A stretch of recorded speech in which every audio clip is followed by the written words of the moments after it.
Hi, I'm Tasha with Pathways to Peace Counseling.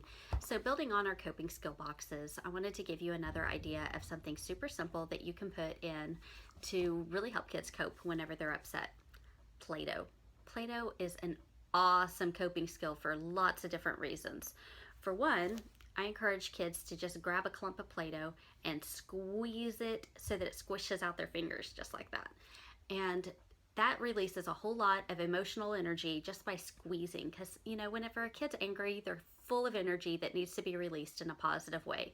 And I would much rather them squeeze Play-Doh than punch somebody, break things, that kind of thing. Another thing that I like to do is to grab just a ball of Play-Doh, squish it flat, and then they can use anything. I've got a paintbrush handy. Just kind of poke some eyes and a mouth, and so they can just kind of carve in feelings faces. So a kid that might not be very verbal can show people how they're feeling by making a feelings face. And there's all sorts of different ways of doing it. Another way I like to do is roll out a couple of eyeballs and some eyebrows and a mouth, and then just manipulating it in different ways. You can make it look angry, scared, sad, bored, whatever. So it's a super simple way of just doing feelings faces. And along that line, I love these.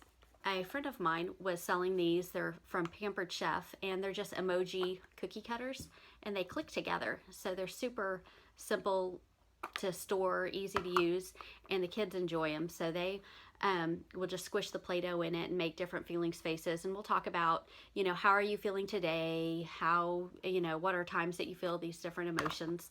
And so anyway, they're just super cute. I'll kind of click through them so you can see all the different ones. There's a sad one, and I don't know, this guy's just kind of content, I guess. And the silly one. So another thing I like to do is making little figures. This is a very crude, ugly looking guy, but the point is, if I can make 2 or 3 of these, then a kid can act out different scenarios. Like, say a kid comes into me and says that they're angry about something. I could be like, okay, hey, show me what happened. And he can act out and say, oh, this happened.